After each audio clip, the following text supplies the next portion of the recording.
Hello everyone, welcome back to the channel. ಇವತ್ತು ಒಂದು easy, tasty and healthy salad recipe ಹೇಗೆ ಮಾಡೋದು ಅನ್ನೋದನ್ನು ನಿಮ್ಗೆ ತೋರಿಸ್ಕೊಡ್ತೀನಿ. ಇದಕ್ಕೆ ಬೇಕಾಗಿರೋ ಇಂಗ್ರೀಡಿಯೆಂಟ್ಸ್ ನೋಡೋಣ. ನಾನು ರೊಮೇನ್ ಲೆಟ್ಯೂಸ್ ತೊಗೊಂಡಿದ್ದೀನಿ. ಯಾವುದೇ ರೀತಿಯಾದ ಲೆಟ್ಯೂಸ್ ಹಾಕ್ಕೊಳ್ಬೋದು. ಟೊಮ್ಯಾಟೊ, ಸ್ವಲ್ಪ ನಿಂಬೆಹಣ್ಣಿನ ರಸ, avocado, cucumber, olives, pumpkin seeds, sunflower seeds, roasted chickpeas ಹಾಗೂ salad dressing. Roasted chickpeas ನಾನು ಮನೆಯಲ್ಲೇ ಮಾಡ್ಕೊಂಡಿದ್ದೀನಿ. ನೆನೆಸಿ ಬಾಯ್ಲ್ ಮಾಡ್ಕೊಂಡಿರುವಂಥ ಚಿಕ್ ಪೀಸ್ನ ವಾಟರ್ ಸ್ಟ್ರೈನ್ ಮಾಡಿ ಅದು ತಣ್ಣಗಾದಮೇಲೆ ಅದಕ್ಕೆ ಒಂದು ಅರ್ಧ ಚಮಚದಷ್ಟು ಖಾರದ ಪುಡಿ ಹಾಗೆ ಸ್ವಲ್ಪ ರುಚಿಗೆ ತಕ್ಕಷ್ಟು ಉಪ್ಪನ್ನು ಹಾಕ್ಕೊಂಡು 1-2 ಸ್ಪೂನ್ ಆಯಿಲ್ ಹಾಕ್ಕೊಂಡು ಮಿಕ್ಸ್ ಮಾಡಿಕೊಂಡು ಅದನ್ನು ನಾನು ಓವನಲ್ಲಿ 180 ಡಿಗ್ರೀಸಲ್ಲಿ 30 ನಿಮಿಷ ತನಕ ಬೇಕ್ ಮಾಡಿಟ್ಕೊಂಡಿದ್ದೀನಿ.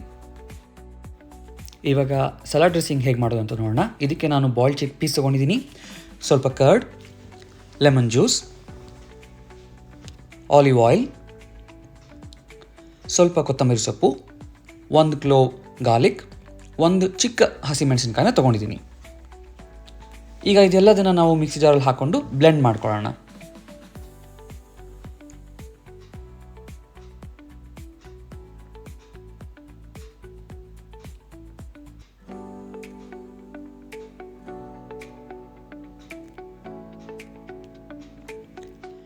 ಈಗ ಸಲಾಡ್ಗೆ ಬೇಕಾಗಿರುವಂಥ ಎಲ್ಲ ವೆಜಿಟೇಬಲ್ಸ್ನ ಚಾಪ್ ಮಾಡಿಕೊಂಡು ಒಂದು ಬೌಲ್ಗೆ ಹಾಕೊಳ್ಳೋಣ.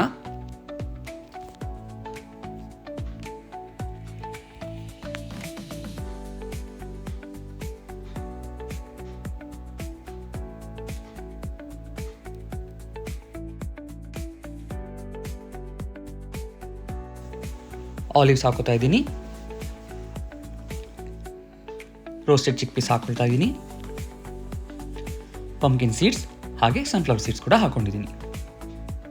ಸ್ವಲ್ಪ ಲೆಮನ್ ಹಾಕೊಳ್ಳೋಣ.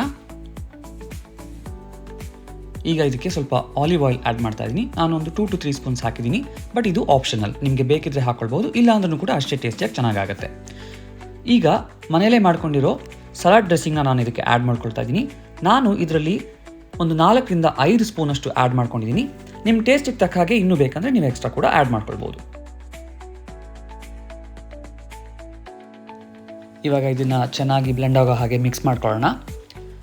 ನೀವು ಟ್ರೈ ಮಾಡಿ ಹಾಗೆ ಟೇಸ್ಟ್ ಹೇಗಿತ್ತು ಅಂತ ನನಗೆ ಕಮೆಂಟ್ ಸೆಕ್ಷನಲ್ಲಿ ತಿಳಿಸಿ. ಇದೇ ಥರ ಕ್ವಿಕ್ ಆ್ಯಂಡ್ ಈಸಿ ಹೆಲ್ದಿ ರೆಸಿಪೀಸ್ಗೆ ನಾನು ಯೂಟ್ಯೂಬ್ ಚಾನಲ್ ವಾಚ್ ಮಾಡ್ತಾ ಇರಿ. And thank you everyone for watching.